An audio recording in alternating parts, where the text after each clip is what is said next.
think it's high time we had a chat about Mythic plus Pugging and the tank role within. It's been a very talked about conversation on this channel, which shouldn't surprise anybody because it's my main role. It's all I really do anymore. And you oftentimes get criticized and are the target of said criticism just because other people are frustrated in the group, right? This is a tried and tested truth that we've known since Classic. People will put the blame on the tank or the healer too, to some degree, before they will take any blame themselves. And we have seen a lot of videos like that as well on this channel. Okay, look at this. This guy is actually going to straight up aggro the pack. Like, he is there by at least one global ahead of the tank. It's almost like not even a global. Like, he actually goes out of his way to aggro it. Watch this. Look, there I paused it right when he drops the Death and Decay. He's not even in range. Like, the dude's 30 yards away from the pack. Why would you do this? But as the season is coming to a close, I continue to see videos like the one I'm going to show you here today. And I can't suppress the elephant in the room any further. It feels like we need to discuss this because I've seen a lot of people talk about the idea that tanking became harder in season 1 of The War Within, and then asking the question, is it going to become easier in season 2? And we've kind of already answered this question by accident, but it's a very similar question that I think is being asked is, are dungeons too hard in season 1 and are they going to get easier in season 2? In that video, the messaging was telling you guys that yes, dungeons probably will be numerically easier in season 2, but the mistakes that we have seen over the course of the last 5 months or whatever it's been, that's not going to matter. People are doing things that are just not correct, and you're not going to ever be able to do those things and succeed. So when we get submitted a run like the one I'm going to show you here today, it really begs the question, what is the actual problem with tanking? And hopefully encourages you guys to start tanking in the first place, because this is kind of how I got into it as well. As a healer, I was sick of playing with other people that didn't seem to be upholding their end of the bargain, or even just felt like I could do it better than them, and I started tanking because of that, and the rest is history. So let's take a look at this. This is actually 2 back-to-back Siege of Borealis keys that the person sends me, and you're going to see a similar theme in both of them. Every video, it seems harder and harder to find a place for the webcam. Look at the bottom. Look at this detail setup. What is this? Is this meant to be printed out and hung up? You put this on the fridge when you have a good chart or something like that? We start the run with a comment from our tank. Just kind of out of nowhere. I don't have no idea why. It just says mom. Like, there's no question mark. I don't know why he's saying that as some kind of joke. Who knows anymore? It's hard to take people serious in this game anymore. The shaman's asking a question about lusting. Lust second pack. Yeah, kind of goes without saying. I don't think anybody really wants to lust anything other than that anymore. But, you know, he's asking a question about strategy. Tank's just AFK, maybe talking to mom. Who knows? Kind of moving around a little bit. We see that. Then they say ready.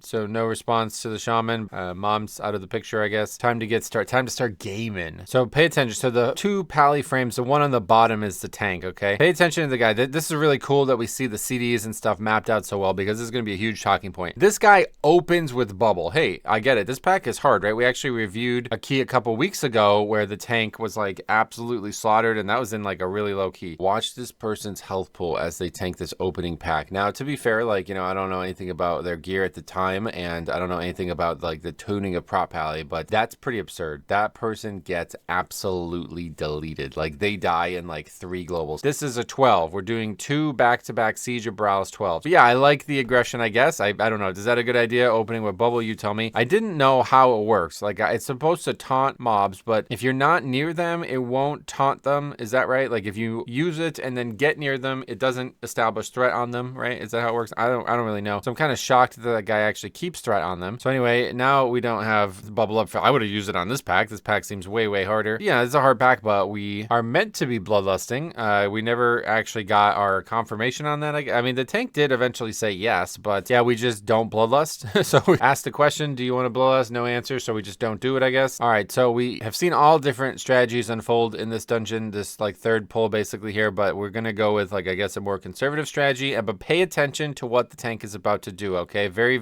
important stuff there. Watch it again, like really focus in on the tank. He's the one on the horse, the blue box over his head, riding down there. He's going to get there really quickly, all right? And then he's going to bubble as he goes in between packs. And the only thing I can think of is that he is too far from these first 3 mobs when he does that, because everybody else is getting punched, and we're going to have a full wipe to this mistake. A full wipe. One more time. Let's see if we can actually like pause it when it happens. Okay, so the tank is aggroed, right? So at this point, he's about like 5 yards away from where they're standing. understanding. Let's try to like pause it when he bubbles and see if we can see anything about his character, but they're so far away that I don't think we're going to be able to. You can barely see, but there's like another paladin here. That's the rep pally. All right. So these guys stopped to fight that pack, which, you know, obviously I don't think one way or the other matters because this guy's now currently in a bubble, meaning that these packs aren't aggro to him anymore, I think is how that would work. And then so they just immediately just take out the paladin and the demon hunter, and then we do like some healing threat by accident, and now these mobs are on us, and then the shaman's ultimately going to go down too, and then the paladin's just like, oh yeah, all right, so just starts popping major CDs. This part cracks me up too though. Watch how this goes. So pay attention to the shaman's health bar. So we have our third, fourth death there, okay? So does that guy onk or what? Like he's back alive and he's not here. All right, and he almost gets killed. It's just him in the tank right now. Literally just two people there, just him in the tank right now. The guy onks or I think it's got to be an onk, yeah. No battle res used, and then he dies a second time, and now the tank is ultimately dead to that. And this is pretty much what we're talking about here. Like, I don't know, is that the first time you've ever done that poll? This is the last week of the season. This was submitted to me the day I'm recording it. You're submitting me a run of a tank who used the bubble spell to survive trash and wipe the group because of it. Like, did not know that he was too far away from the mobs. I have trouble reconciling this. Like, I don't fully understand how this happens unless you are doing this poll or doing this strategy or whatever he's doing for the first time. It's a pretty bad mistake. Like, this is a hell of a mistake to make. But one way or the other, we are just gonna like let this patrol walk right into us. I mean, this seems like another crucial mistake. I don't know how people usually handle this area. As a Death Knight, I would grip these back and then we skip the patrol. You know, obviously you don't have that luxury as other tanks, but maybe line of sight or something like that. But yeah, it doesn't seem like this strategy is going really well. I mean, we got a mob just, you know, it's under the webcam, but yeah, we got a mob just kind of hanging out as well on the right side, just full health, really sloppy. Again, a 12. Don't forget, we're talking about a 12. This is not a 2 or something like that. This is a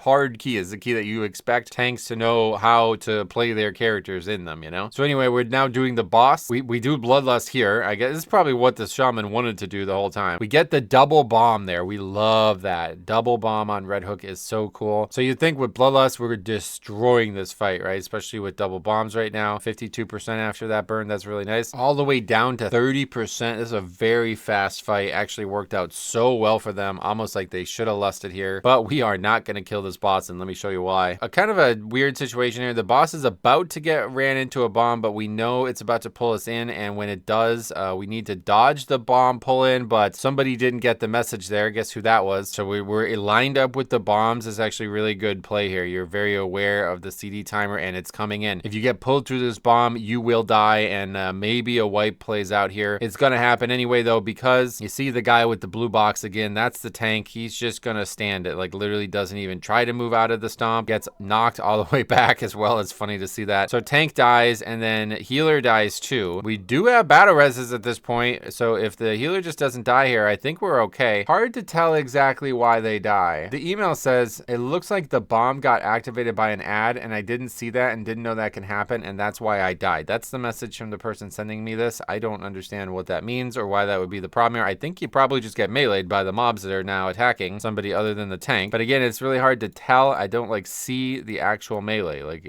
they die very far away, and then gore crash pops up. So I guess that's just like the tank mechanic or whatever. I don't know. Yeah, either way, I'm pretty sure you just died at the tank being dead, and then we just don't battle res. Like, I don't know. I mean, this is the battle res monitor, right? We have a battle reser. We can use that and save the fight. The boss is like legitimately gonna die here. Look at this, 11 million, 8 million. If we just battle res the tank, that we probably finish the fight, but we don't even have a chance now because people scattered to the wind. So really, really poor play by the tank there. Like, just all around kind of doing some strange things with the CDs there as well, and that bubble ultimately is not going to be why they failed the key, but that's a real bad look. But then we got a follow-up. We got a second one. Got a new tank for this one. So I was trying to look these people up on Radar.io, and I came to realize, like, I have no idea how you look up Russians. Like, their characters are totally different. Their name on the actual frames is one thing, but that doesn't appear when I type it in on Radar.io, so I don't know what I'm missing there. If anybody knows how to do that, tell me what this guy's actually at. But anyway, we're trying to look at these guys. Second tank, second Siege of Borealis. Unfortunately, similar problems. Maybe worse. Probably way worse. These guys are just spamming the little Russian characters instead of the English ones. We just talked about this in a video a couple days ago now, but yeah, it's rough when you join a group and they're speaking a language and they're not acknowledging that you don't speak it. Really unfortunate. But so they are in like a rush. It seems like they join this dungeon and then just like instantly ready check and instantly put this key in. So this, you know, hopefully it's something that they have a great plan for. I think that's got to be a good thing. You would imagine that that is a positive. They're in a rush. They have a plan. They want to get moving. And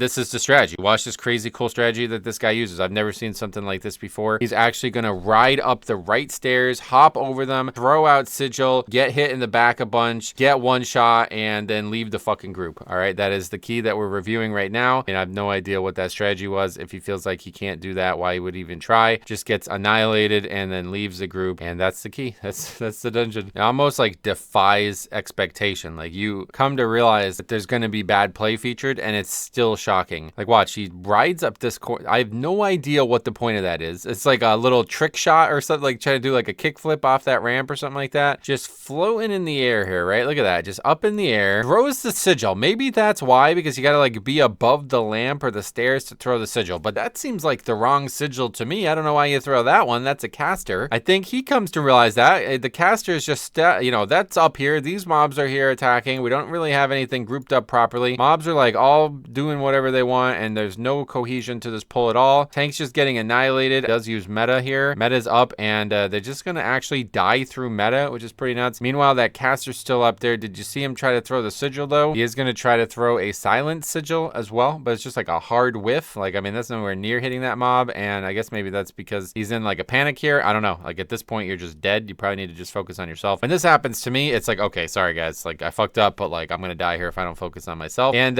he doesn't. He doesn't focus on himself, and then he focuses on himself too much, and then leaves the group after doing that, which is really, really, really strange considering they were all like speaking Russian to each other. But yeah, all right, that's the key. That's another great one, another tank. I love the rogue's response. It's the only actual response you can have at this point, right? Just a single question mark. It's like a single tear coming down your cheek, right? So I feel like that video offers the perfect backdrop to this conversation. How do you guys, especially you guys who don't tank ever, how do you guys feel about tanks in the War Within Season 1? Because I keep hearing about how tanking is harder and things are more difficult for tanks than they've ever been, and I'm just not seeing that when I play my tank. So I think it's very possible that Blood is just kind of immune to the nerfs they tried to give it. It just doesn't really end up mattering at the end of the day because of how Deathstrike scales with the difficulty of the key. But I also think that those changes are just like a scapegoat. Like, people are playing tanks very, very poorly, and that has nothing to do with those changes. Maybe this guy doesn't die if the tank changes never happened in the first place coming into Season 1, but I'm pretty sure like this is just a weird, like, why would you do this? Has he done this before? That's the question I have. Both of these guys do these weird ass strategies. This guy's bubbling as he's running away from a bunch of ranged mobs, and then this other guy's doing like 360 backflips off a vert ramp to try to like throw a Sigil at an enemy and combine a pack. Like, I don't know why you would need to do it that way. It's just a really, really strange situation. Have these people done this before? If not,